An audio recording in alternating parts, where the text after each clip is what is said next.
Hello, everyone. Hello. Hi. I don't know if we're going to talk about the title today. But the title is why Dallas are going to win the chip. Who do you have winning the chip? Is it Dallas? Yeah, I got Dallas in 6.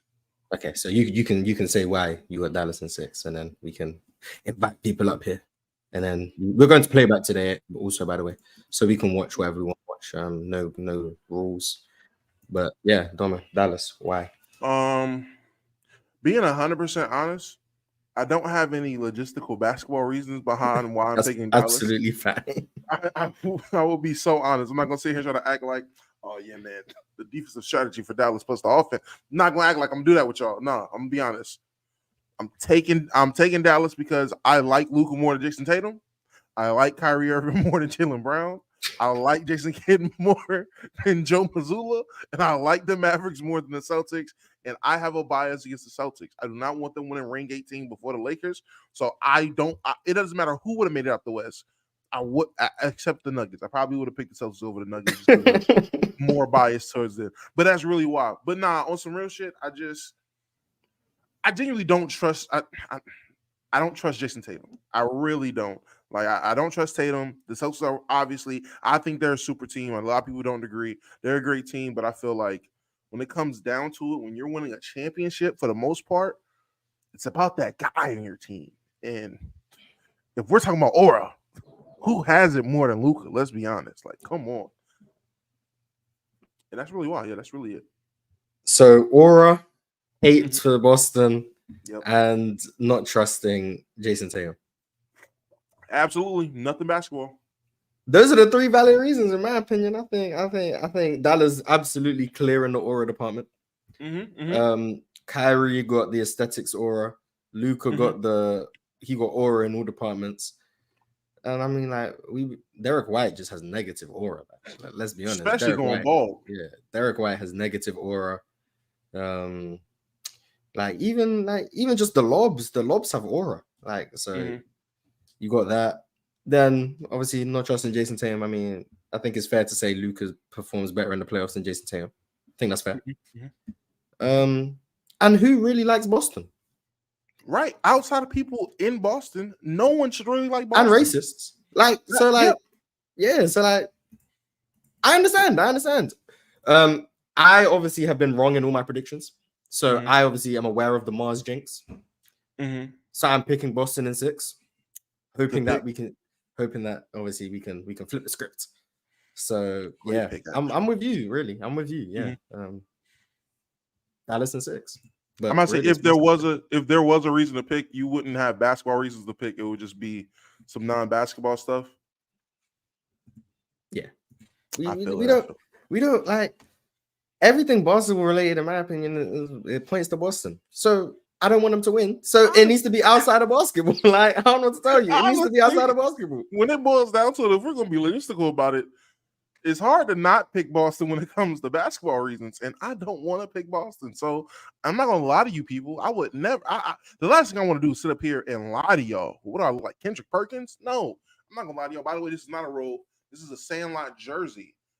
Someone asked us to a robe. This is a baseball jersey. There you go, baseball jersey. Okay. But yeah, welcome everyone to the show. I mean, you guys are all muted right now, so you guys are just up here chilling. What's good, bro? There you go. Gang. Do any of you guys have Dallas?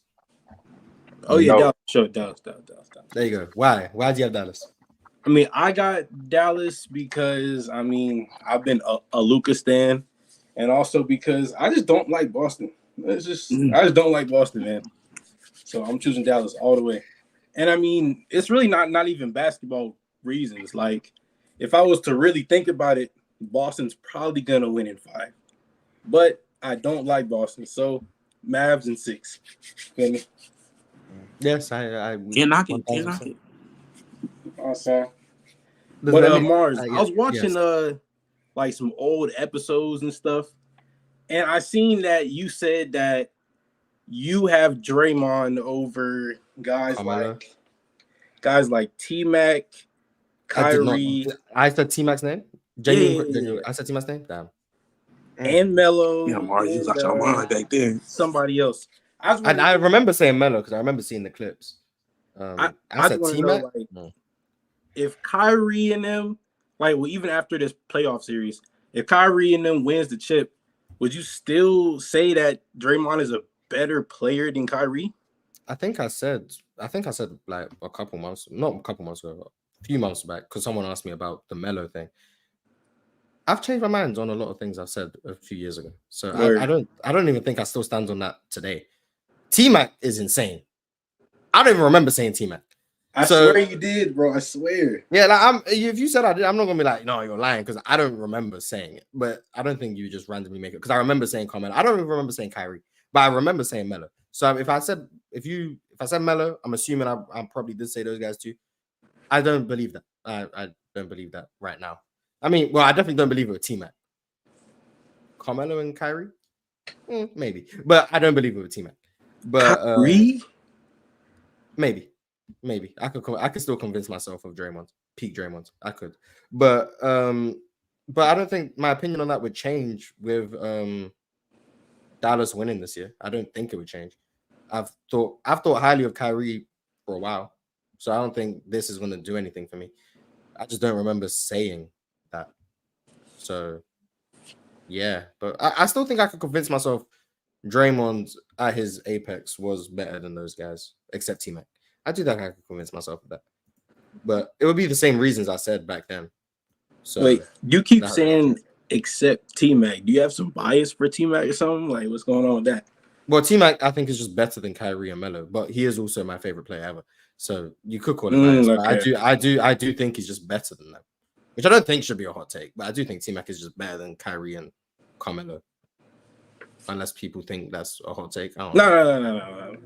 I mean, Melo might be a little something for other people, but I was never like crazy high on Melo. I've like only recently just went back and like kind of watched some games and stuff. Like nothing too deep.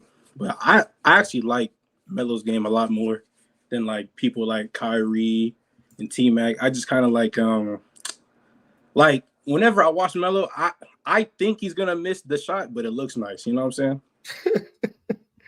saying? I understand that. Don't worry, I understand that. Like I remember there was a game. What game did I watch? I think it was LeBron was still in Cleveland. I know that LeBron was still in Cleveland, and like him and Melo were going back and forth. I think they both had like 40. That's a great game to go and watch. If you haven't seen that game, you're missing out, man. That's real hoops right there. I think Denver won in like overtime or something. But it's a regular season game. Yeah, regular season game. Yeah, that's a real hoops right there. And like it was one of Bron's MVP seasons, 09 or 2010. I can't remember. But yeah, they both had like 40. Denver ended up winning in overtime, I believe. Carmelo had a great game. LeBron was great doing LeBron things. But yeah, someone said 2010 in Cleveland. Yeah, sounds about right. So yeah, but Carmelo cool. But Draymond, I think I'm just higher on Draymond than most people. I don't think it's more of a knock on like Carmelo or Kyrie or T-Mac. Once again, I sort of remember saying that, but I think I'm just higher on Draymond. I just think what Draymond brings to the table is very valuable. So I guess I'm biased towards Draymond, if anything. So nah, bro, we all love the donkey, man. Pause on that. Sure. Alan R with a super chat. He said, "I'm from Boston, and even I'm iffy about my city." I get it, to be honest. See, Alan R, thank you. I appreciate it. None of us like you guys. But so if no one can come up with an actual like basketball reason for why Dallas are gonna win, does that mean we're all just expecting Boston to win, but we just don't want to say we want? Honestly, I was about to say it's real. I think so. I think that's what it honestly is. To be honest. Because we look at it and it's like 64 win teams, number one seed, dominating from the start to the finish. Well, not finish yet because the season isn't over, of course, but they've been dominating. You've got everybody. When you talk about a team, you ask somebody, well, what would you want on your team? You'll say, well, give me a point of attack defender. You have two. You will say, give me wing defense. You have at least, if you want to count Derek White with Drew Holiday, you would say you would have 4 there as well. You would say, well, give me a 5 that shoots. They have 2 on the team. I think the only knock Boston may have is that maybe the bench isn't as strong as most people would like. But when you're talking about a team and the way you would force the trades on 2K, Boston is it. I agree. I don't think the bench is that big of a problem because it's not like you just go 5 out, 5 in, like when you make substitutions. Like, you're just gonna bring in Peyton Pritchard for like Drew Holiday, and you still gonna run Peyton Pritchard with 4 stars, or you gonna run Sam Hauser with 3 other stars. So it's like you're not really losing a bunch of value. You now just add extra shooting to the floor. So it's like that's what should happen. Yeah, but Joe The only Mazzulla, thing Joe Mazzulla doesn't just put out a whole bench lineup. Yeah. Like he'll run at least 2 of them. I'm gonna say I won't say he just does a 5-out 5-in, but at a certain point, I mean, at least I've seen it in the playoffs. It might end up being a point in time on the floor where there are 4 bench guys out there at a point in time. He might not just sub all 4 of them in at the same time, but like you said, he'll start with Peyton Pritchard, then he might bring Hauser and probably Cornette, and then he'll probably throw another guy out there. Now I don't know if I've seen I'm trying to think if I've seen one with all 5 bench players. I don't think I've seen one of those, but there's definitely times where there's a good deal of the bench on the court together. Unless I'm yapping. If I'm yapping, I'm yapping. The only thing I'm KP upset about is that Boston didn't sign Michael Beasley. That's the only thing I'm upset about. They had Michael Beasley. This would be a guaranteed Boston in 3, in my opinion. Someone knows about Michael Beasley. See, that's facts. Someone knows. That's facts right there. I ain't gonna lie. Adam Silver needs to nerf the Celtics, man. They need a Killian Hayes on there or something. I don't know about all that. Help that team. No, but I just don't understand how they've managed to finesse these trades that they made. I just don't understand it. I don't understand how they got Porzingis and the 1st-round pick. That's another reason why I hate Boston, bro. That was crazy. Just everything about him was trash, bro. I hate him.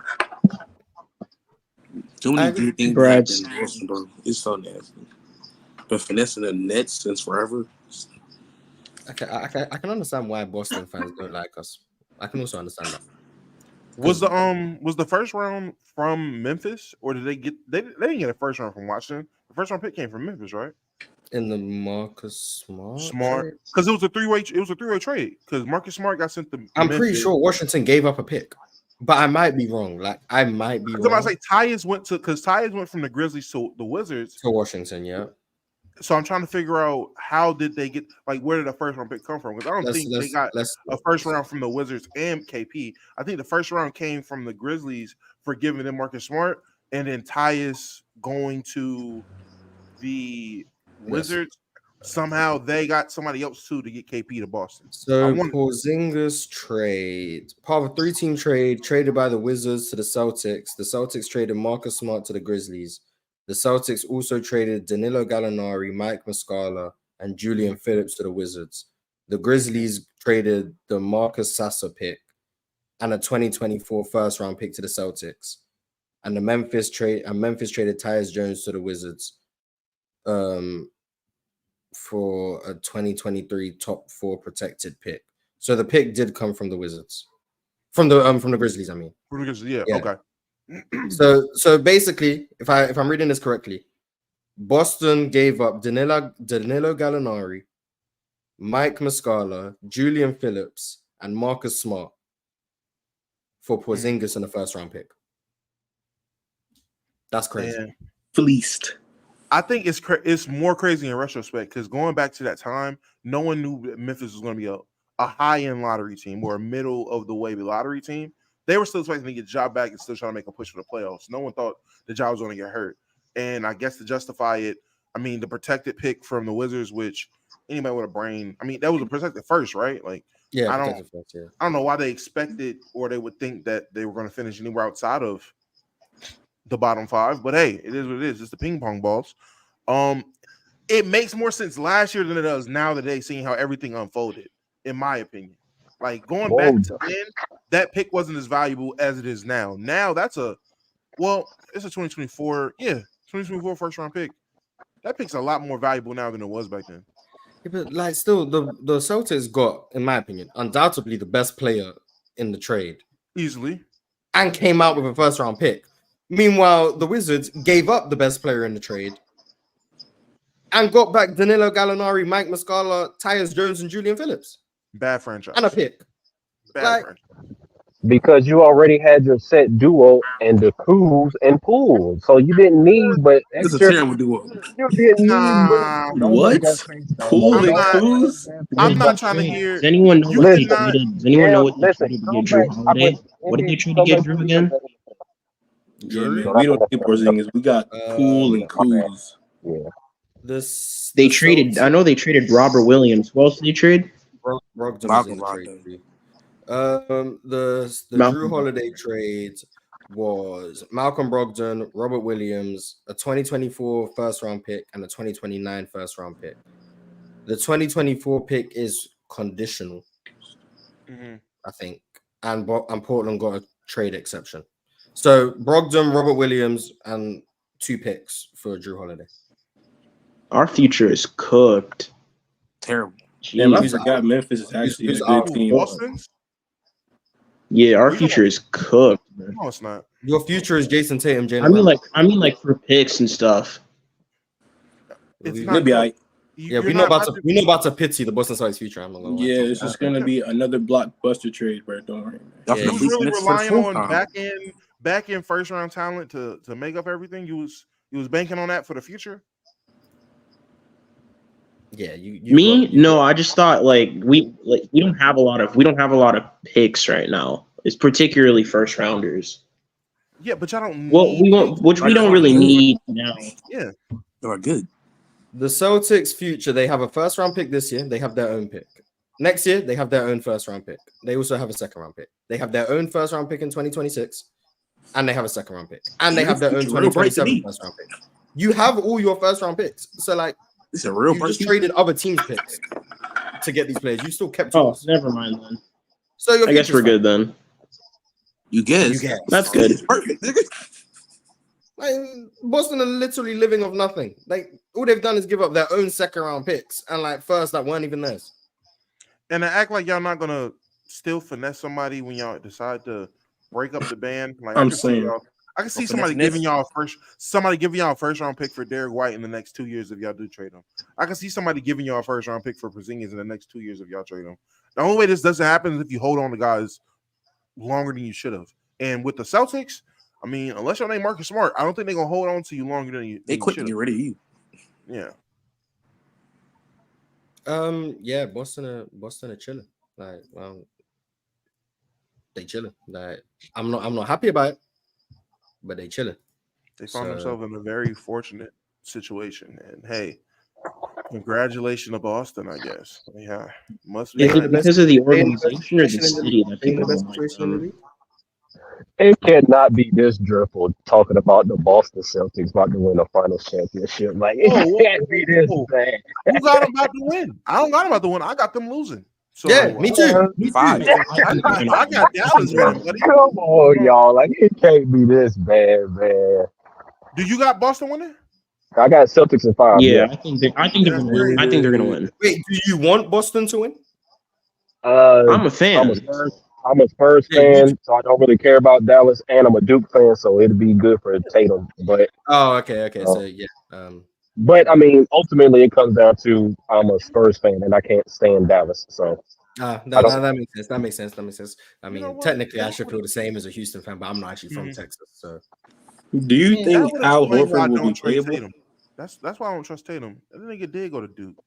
I typically don't trust Duke. Says the one who likes Paolo. And I was about to say, Paolo's the only guy. Paolo's the only guy that breaks the Sir, baby LeBron. Which doesn't make sense because Kyrie Irving went to Duke.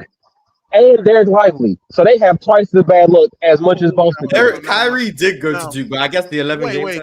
I'm about to say, yeah, he only played 11 games. He ain't get the Duke voodoo on him. He ain't get the Duke voodoo. He didn't really rub off on him like that. And then Derek Lively, I mean, you find the clip of me really up here glazing Derek Lively. I'm not saying I don't like the nigga, but at no point am I just out here saying, yeah, man, Derek Lively is why they gonna win. I ain't never said it.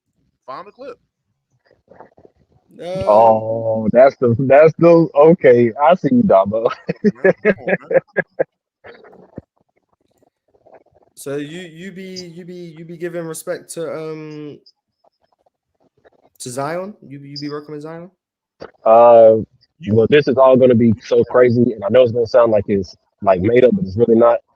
My mother and that side of the family, they're actually from New Orleans, and my father's side of the family, they're from where Zion's father and his mother are originally from, which is Dalton and Florence, South Carolina.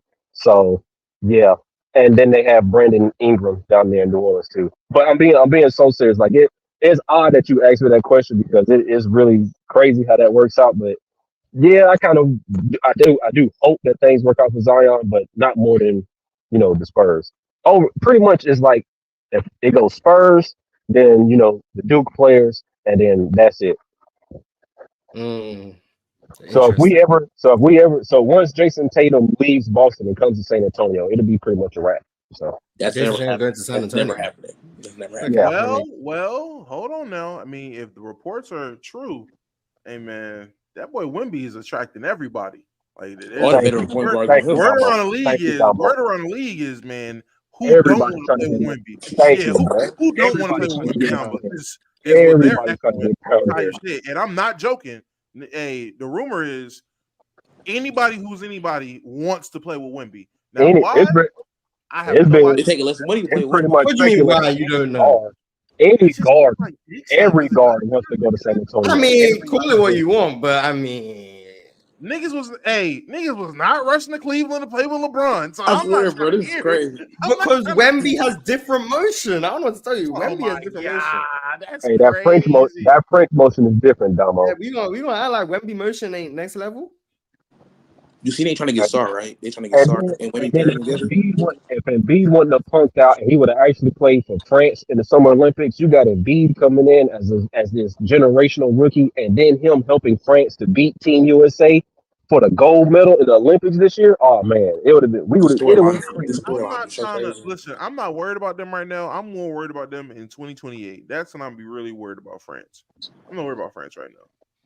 Bro, you France got 14 different 7-footers. If Embiid would have played for France this year, Damo, they would have had a good chance of beating Team USA this year.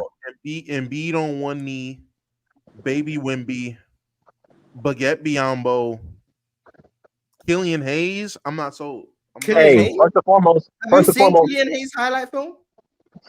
France Gobert. I have seen the highlight, and it's tough to watch, maybe. All right, here we go hating on Killian. Killing my guy Killian. Tough to watch, maybe. I'm just saying, the same way Mars was impressed with Point Claxton, you'd be surprised at France Rudy. I put it to that way.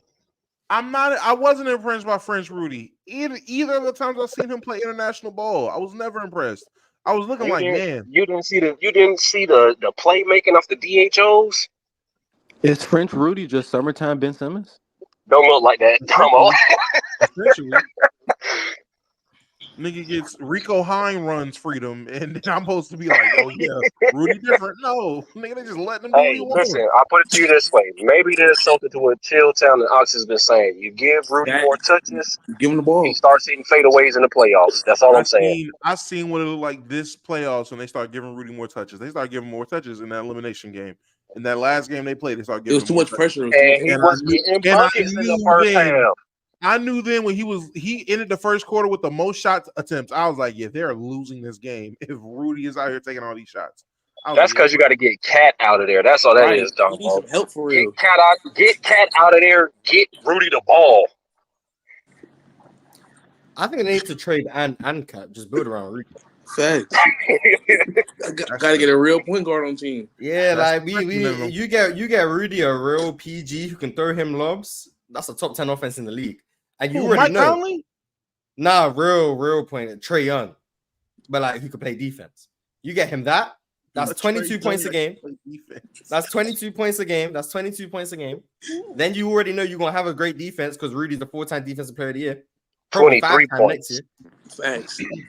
So you get Rudy that. You can pack up and you don't need Ant's 26 a game if you can get 23 efficient Rudy points. Like you just said, I'm getting you 26 on 45 from the field. Rudy can get you 23 on 60% from the field. You just sat there and said they need to get a point guard that doesn't exist. That's a point guard that doesn't exist. So some middle schooler right now, so they gotta wait and trade their best player for a bunch of other pieces that enable Rudy to get 23 points from layups a game is insane. Layups that the point guard has to create for him. Yeah, we can find the point guard. We can find him. Oh yeah, Shane Larkin. Go call Shane Larkin up. Nah, we go through the league right now. Like I'm sure there's a point guard who's not getting the opportunity right now who could do that. Like they just who Trey Man? You gonna get Trey Man to go play with Rudy? Nah, but I mean, you Tyus Jones on the team, man. Tyus Jones. You give Dennis Smith Jr. the opportunity, man. He played defense. He can get downhill. That's not Trae Young with defense. That is John Wall. That's lesser John Wall. You see what John Wall did for Marcin Gortat? Hey, let her be Rudy. Let her be Rudy. He got Gortat paid. That's so disgusting. So no spacing, a lot of defense. We gonna have spacing around him. We still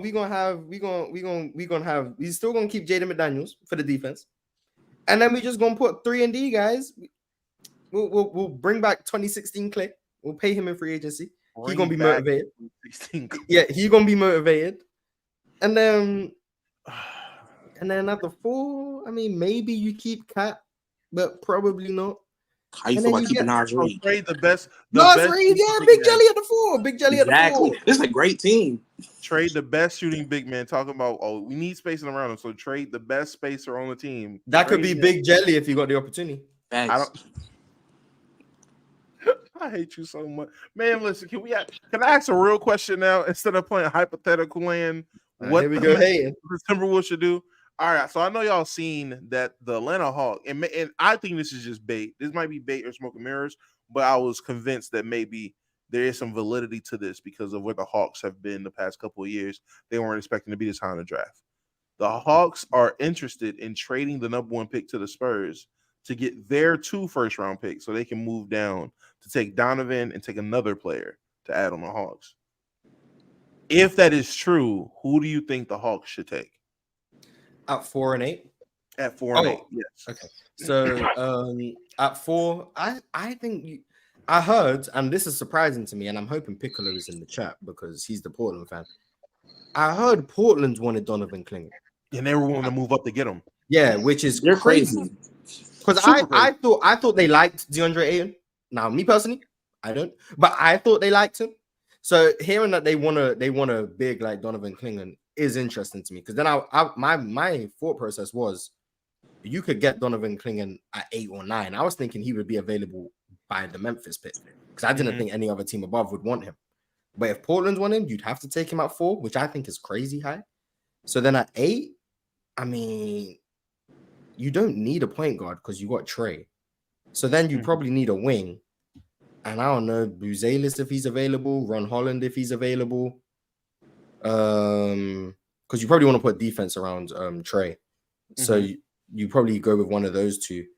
Everyone else, I feel like it's a bit of a reach. Like I don't think you go Dalton Connect. He's not a very good defender. And then anyone else, like who else could it really be? So I think it would have to be the wing. It would have to be one of the wings, right? Buzelis or Holland.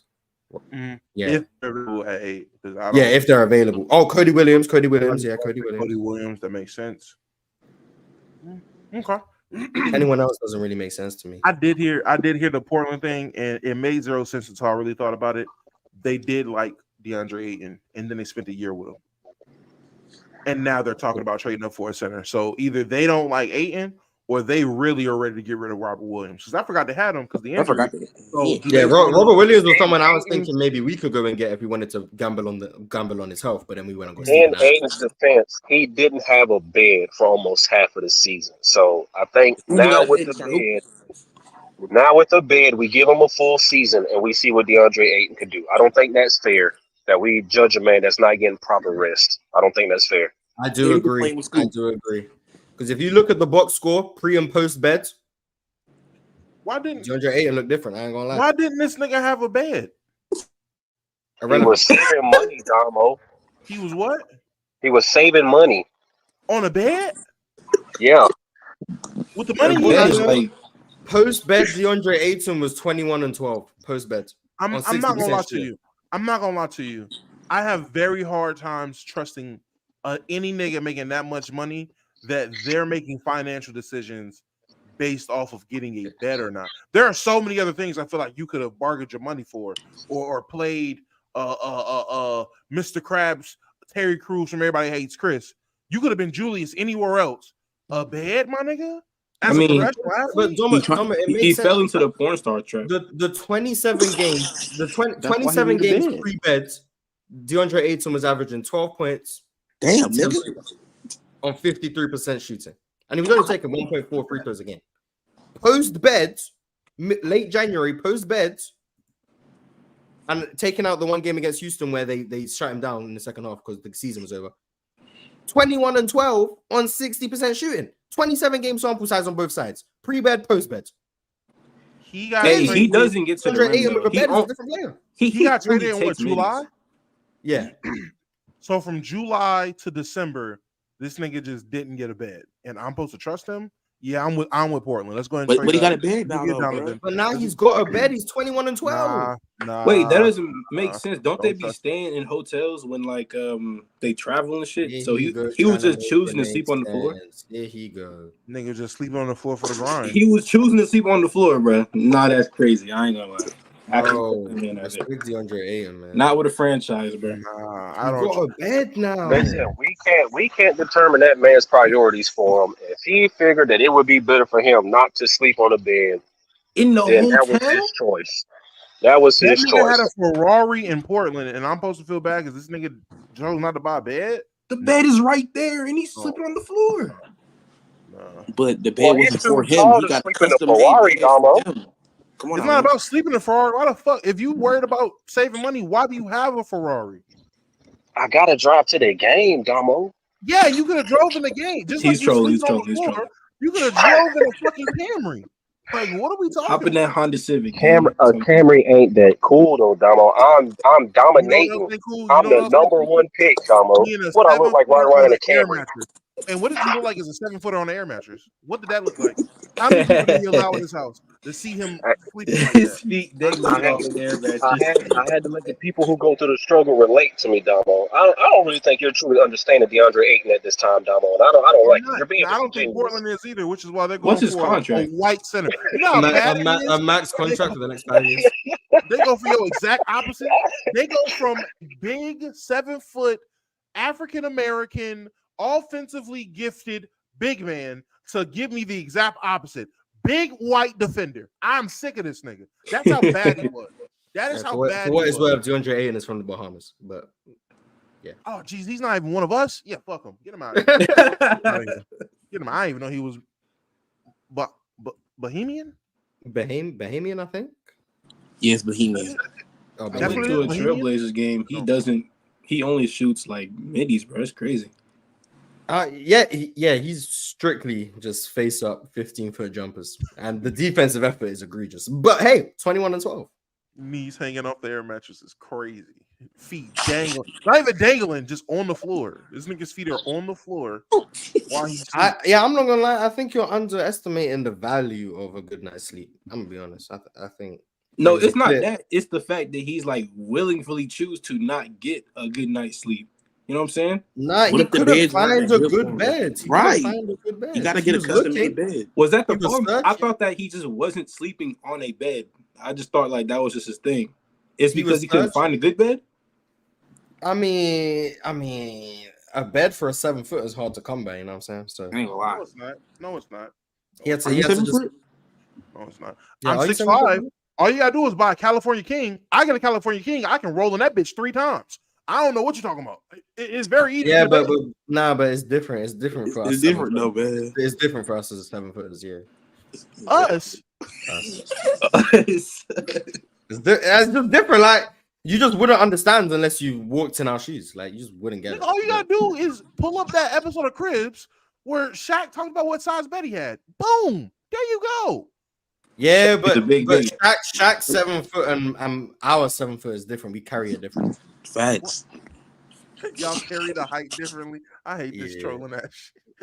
We do. Like it's not the height. Not the way we carry the height differently. Yeah, not one of us. You gotta figure in your posture. You gotta figure in like the type of shoes you're wearing. You gotta figure in like how much. You gotta figure in how much time you spend actually on your feet. Like you, come on, Dumbo, man. You see some people that are like 6'1", but they really look like 5'10". It's because their shoulders are always slouched over. Like, come on, man. You know what I'm talking about, Dumbo. I'm back. Luka Doncic, Finals MVP, the best player in the world. Luka. Hallelujah. Again, What's get that up? dick out Now you, man. what, bro? We here now. What's up? Don't run from me. H Money in the building. Luka. You ever seen somebody stop a drop ball? That's how you do it. Boom. Let me stop. Oh, he left too quick. That's crazy. I was gonna bring him back up. See, look, man, that's crazy. I was gonna bring him back but up. DeAndre Ayton was probably struggling because of the porn star tax. That's what it is.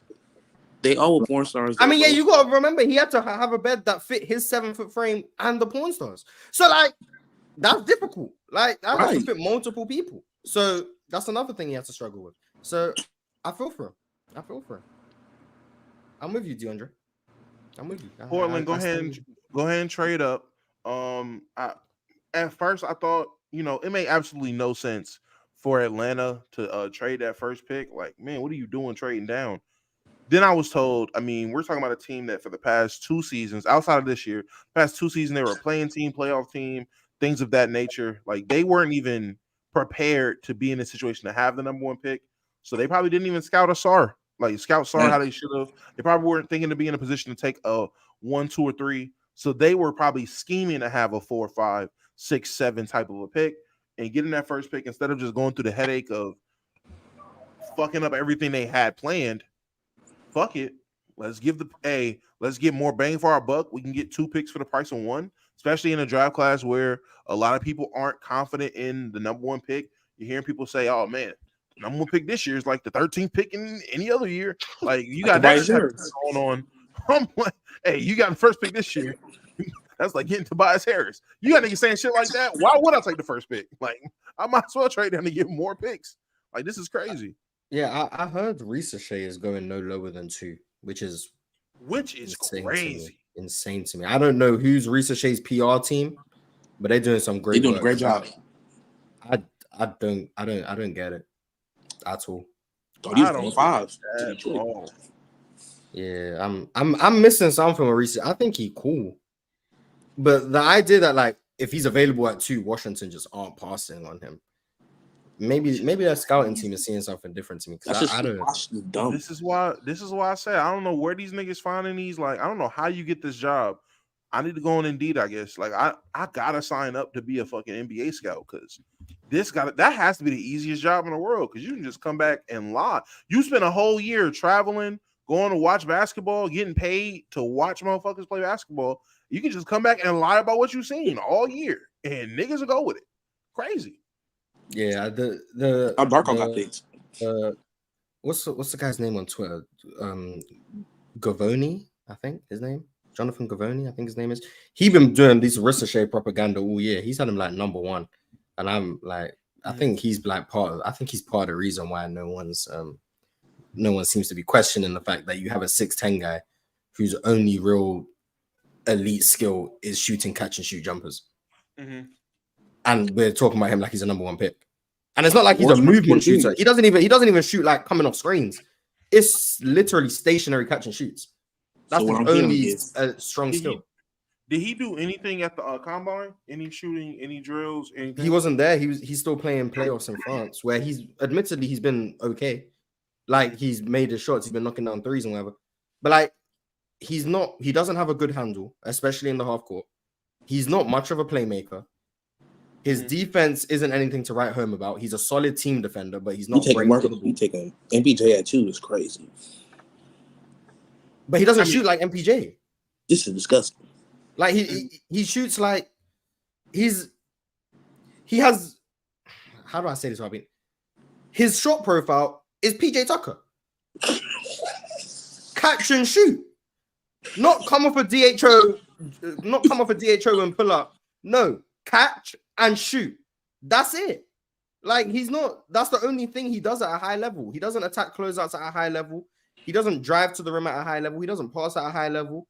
He doesn't guard on the ball at a high level. He doesn't even play off-ball defense at a high level. He's just solid. And so like corner threes only? Majority.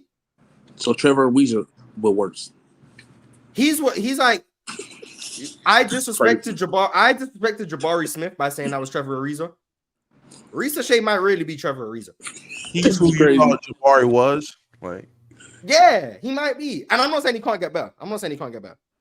You know what's crazy? That makes sense. But right now, I just don't see it. And I don't get how you could have this high of a view on his upside. Buzelis is much better than him, in my opinion. Absolutely. Much better. Ron Holland is much better than him. Oh, Ron Holland is, to me, the second best player in the class. So clearly the second best player in the class, which is so weird. Why I keep seeing a ricochet type of propaganda. Where's Keegan Murray? That's valid. Where's Keegan Murray? Ricochet. So he's Chris Murray. He's Chris Murray. That's his comp. Chris Murray. This is crazy. Chris Murray was but like Plaid said, I was wrong about Jabari and Brandon Miller. This might be the third wing I'm wrong about in 3 years. So that's fine. I mean, so once again, I'm not saying I'm right. I'm saying I just don't see it. And that's fine, because me not seeing it is probably a good thing, because I didn't see it with Brandon Miller and I didn't see it with Jabari. So you just bad at scouting 6'9". I'm bad at scouting wings. I'm terrible at it. When it comes to wings, these last couple. When it comes to wings, I'm shooting like over 612. I'm terrible. That's fine. Yeah. I'm the same way with. I keep saying I'm the same way with Kentucky guards, and it's a chance I go 0 for 2 in the top 10 this year with Kentucky guards, because I don't believe. I'm not gonna say I don't believe, because I see. I do like some things about Reed Shepherd. I just don't think Reed Shepherd should go. You don't see the upside, yeah. I just don't see him being top 5, top 10. Every time I see he's projected to be like a top 5 pick, I don't get it. Rob Dillingham, I keep saying it. One, I'm a huge Bones fan. So when I say this, people take it as disrespect because for whatever reason, people don't like Bones. I see Bones Highland with a dunk package, and that's not a bad thing. I like Bones. I think Bones, I was happy Bones was getting like the minutes he was on the Clippers before James Harden bitch ass got there. I was excited for Bones. I genuinely do not see what everyone is seeing when it comes to these guards. I don't see them being top 5, top 8 picks. They shouldn't be. I feel like in any other draft, these guys, in terms of guards, would not be the first guards taken off the board. But then looking at this draft class, it's like, all right, bet. But are they the best guards in this draft?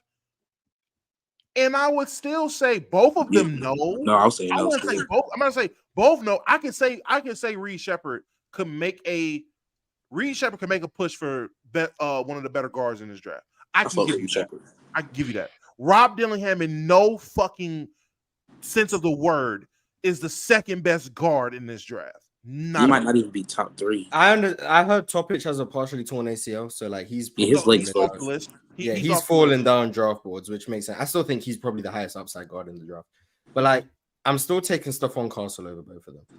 Absolutely. Thanks. And like I'm like the last remaining person who's high on Isaiah Collier. I don't know how he felt. I don't know how he fell down list. Like for me, he's a better prospect than Rob Dillingham. Hold on, let me show you, because I literally was just talking to somebody about Stephon Castle, and my guy Eli is the exact opposite from you when it comes to Stephon Castle. He sees, what the fuck? He said he sees guard Jayshawn Tate. That was his. He said I see guard Jayshawn Tate. The offense is shitty. He said the athleticism is not above NBA like average athleticism, so he's an average athlete. He sees him as a hustle guy. That's what he thinks he is. He's a hustle. Not too much of Jayshawn Tate though. He sees him as a defensive player, but the defense is not good enough to make up for the lack of playmaking, the little amount of ball handling that he has. These are all his words, by the way. The little amount of ball handling he has, the shitty jump shooting, all that. Like in terms of offense, he sees absolutely nothing when it comes to him, and he's just off of him. I'm about to show you right now. He put up a big board. He describing the worst Josh Green. Like I'm not gonna lie, and I actually understand the concerns with Stephon Castle. I'm not as high on, like, for me, if you're going upside only, I think Topic and Collier are the 2 best guards in the class, solely based on upside. But I think the floor of Stephon Castle, like, unless you absolutely don't buy any jump shot improvement. Oh, hello. Unless you don't buy any jump shot improvement, I have a hard time seeing Jayshawn Tate. This is, by the way, he's high on Collier. I like that. He's high on Collier. This isn't a mock draft, by the way. This is just his big board. So essentially, he's low on Topic. Yeah, how he's evaluating talent. He said he was, because I asked him about this when we were on playback last night. I was asking him about his big board because I disagree with a couple things on here. He said he was low, and this is all before Topic was confirmed before the news. Yeah, this is before the news. So he's always said, and I can verify because we've been going back and forth for months about the draft. He has not been high on topic at all. He's always had injury concerns from him. He has not been a guy that was high on topic. He said it's very likely he's going to get a fucking hurt. He doesn't trust him, and then he goes out and gets hurt. So give whatever grace he has. But he has Stephen Castle at the fucking bottom. And I asked him, you have Carrington over Castle, and he gave me a plethora of I'm higher on Bob Carrington, to be fair. Then Stephen Castle? Not higher, but I'm high on Carrington. Very high. I want him in Orlando. I think he'd be great in Orlando. I think he's a cool prospect. I just needed to hear why he has him over Stephen Castle and why Stephen Castle was so low. And he told me why Castle was so low. I was like, God damn. I mean, I guess. Oh, yeah, this is just rounding it out. He's low on Jacoby Walter, too. Yes, he is. Interesting. I didn't get a chance to ask him about why he was so low on Walter, why he wasn't fucking with the other Nikola. How does he really feel about Cam Christie? Because Cam Christie, for me, came out of nowhere. I knew nothing about Cam Christie until like the last week and a half. And now there's is that Max's little brother? Now there's another Christie. I'm like, okay, I guess. But yes, this is his big board. I was surprised he was high on Kalel. I'm high on Kalel. I'm high on Kalel. Yeah, I'm high on him. I was surprised he was high on him though. He's high on Collier, which I was definitely liking. Nice. I didn't like that he has. He's very high on Reed Shepherd. Yeah. Yes, he is. I don't know what does the 2.3 1 point. What does all of that mean? See, so I asked him, and he was essentially just saying tiers. So it's color coded, and I'm guessing like the numbers are like certain guys are interchangeable. I want to say this is a typo, like right here, but certain guys could be interchangeable. So 1A, 1B type of ordeal, and then all of these guys within 2 could be interchanged at some point of rank as the second best talent, I'm guessing. But even he admittedly was like, I ain't gonna lie to you, gang. I was going by a tier system, and the numbers kind of fucked me up. I kind of just put them hoes there.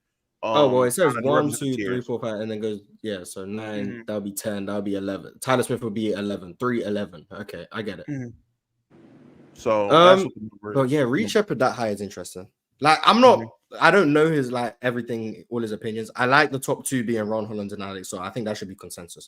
I think they're clearly the 2 best prospects. Reed is interesting to me. Buzelis, I'm high on Buzelis because I believe he's a better shooter than the G League showed. Like, I think he's a better shooter than how he shot in the G League. But I'm also not as high on the playmaking as I thought I would be. Like, I thought when he went into the G League, I thought he was more point forward than it turns out he is. So that was a bit of a concern. But defensively, he's better than I thought. So he's just a different prospect to what I thought he was going to be. But I'm high on him. I'm high on Collier. Dillingham, that's where I'm at with Dillingham.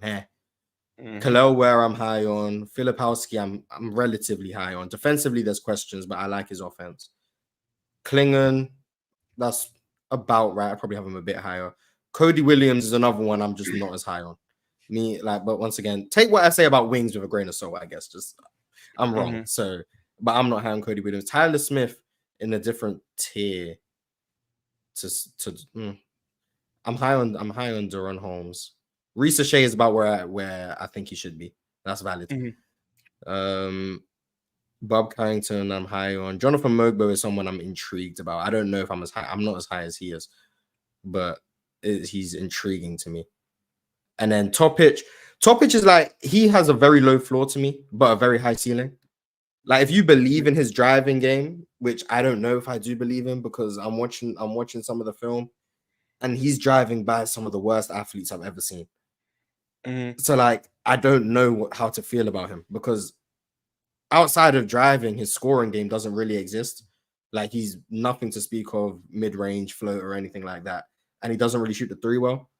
So I can understand being low on him because of that. Defensively, he's not very good. And as a passer, so much of his playmaking is predicated on his drive.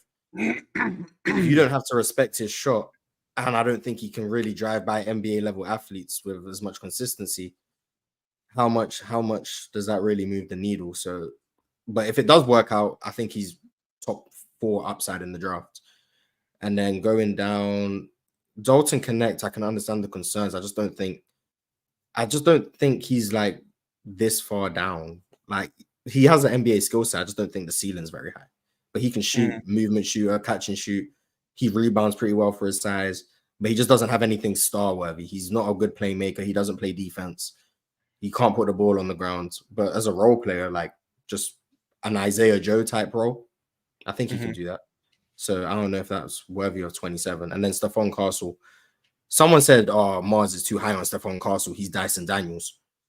I don't think you know how high I am on Dyson Daniels. I heard about that. I'm really high on Dyson Daniels. I had Dyson Daniels very high on my boards when he got drafted. Yeah, so who came my team. So yeah, if Stephon Castle is Dyson Daniels, which I don't think is a crazy comp, there's a reason I'm high on him. And I think Dyson Daniels is going to be very, very, very impactful next season. I think he's actually going to be in the rotation. I think this draft is interesting. If I'm honest, I think this draft is very interesting. I think people are underselling it, but I don't think it has like superstars. But how many drafts really have superstars?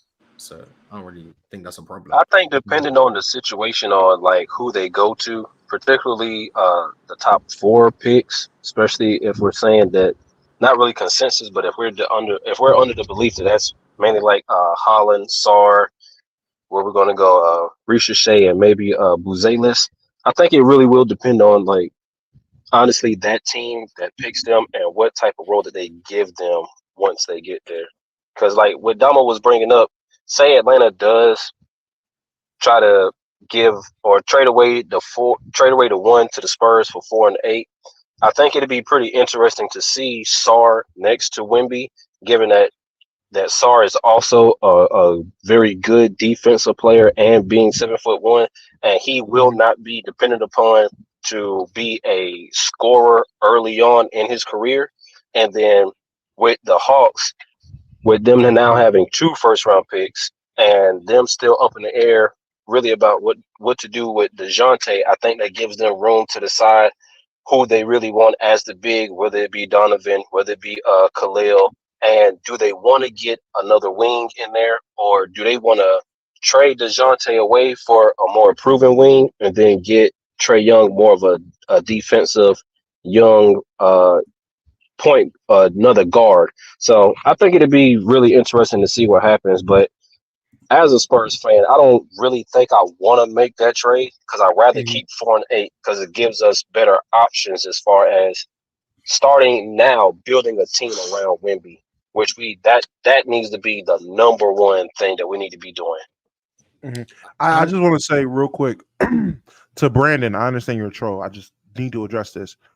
I understand I said if you're not in love with the number 1 pick, trade down, and this is probably a good draft to do that because the gaps aren't really gapping in the lottery. I said that.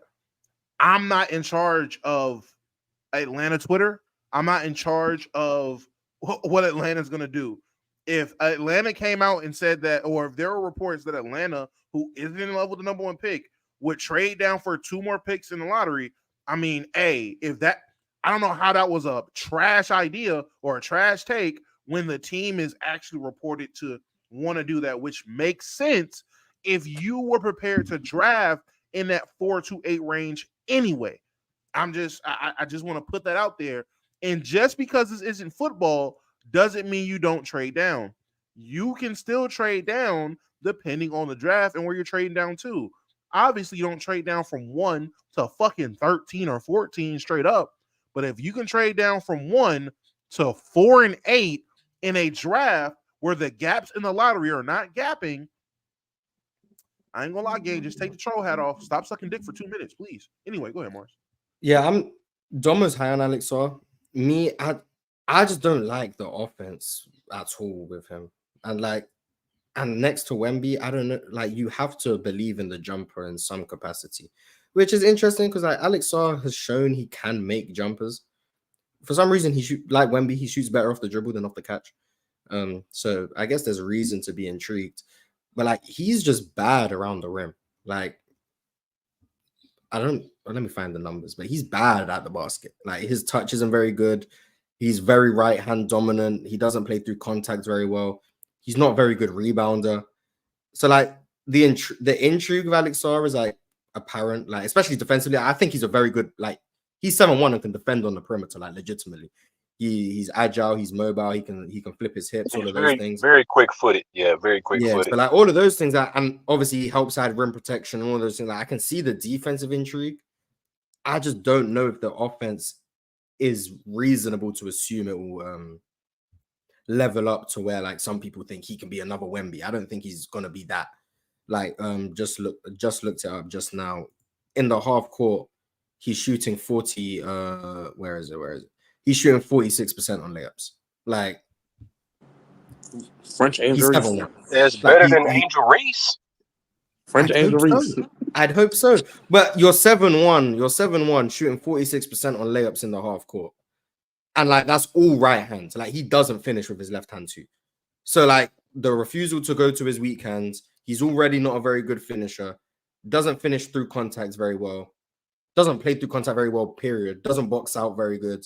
Like there's just a lot of concerns I have, which is like, how do I like that next to Wemby? I don't know, especially offensively. But defensively, I get it. But I think if I'm the Spurs, you just take Stephon Castle at number 4. And at number 8, I don't know who's going to be available. But you take him. Like that's just how I view it. I was saying it backwards. I was saying at 4, if he's available, which I don't know why it's looking like he may be, but if he is at 4, take Ron Holland, especially with the reports being that there might be some interest in maybe trading away Keldon Johnson. If there is, it just is. I was more so saying, get Ron Holland, and if everything is fine within, the team structure or whatnot, see if we can get Keldon Johnson to come off the bench, because I do think he provides some good scoring coming off the bench. Now, whether or not he can prove to be more efficient doing so, I'm not quite sure, but at least he does give us somebody who has proven to be able to score at the very least 18 points per game, and that coming off the bench for us. But as far as Ron Holland at 4, and then whoever is there as far as a guard is concerned, whether it be Collier or Castle at 8, that's who I pick at 8. The reason I said Castle at 4 is because I think for some stupid reason Ron Holland's going to be available at 8, but that's because I think these guys are stupid. And I'm hearing that Stephon Castle will be off the board at 6 at the latest. Apparently, I've seen a report that Stephon Castle isn't going any lower than 6. 6 is Charlotte. I don't know why Charlotte would take him, but maybe it's Detroit. Maybe it is the Spurs at 4. I doubt it's Houston, but whatever. I'm hearing that I've seen that apparently he's off the board by 6, which means I think Ron Holland will be available. Because if I'm hearing Donovan Clingan apparently isn't going lower than Portland. That's what we've been reported. Sarr and Ricochet are pretty much locked into the top 2. Reed Shepherd seems to be going 3. Castle is going in the top 6, and Portland are probably taking Donovan Clingan. That means Ron Holland looks like he might be available at the 8th pick, which means I think you can get Castle and Holland at 4 and 8 respectively. So if you can do that, that's the perfect draft in my opinion for the Spurs. You get 2 good defenders, athletes. If you believe in the Stephon Castle point guard thing, and you believe his offense can level up, and you believe Ron Holland can develop a jumper, you've got the makings of a very good defensive team with Devin Vassell still there. I'm on team trade Keldon Johnson. I've been on that team for over a year. I'm just not very high on him. Yeah, I remember when you started it. Yeah, trade Keldon Johnson if you can get some assets. I think you're in a good spot. But we do have to go to playback. And I know there are super chats that haven't been read, and I'm going to read them on playback.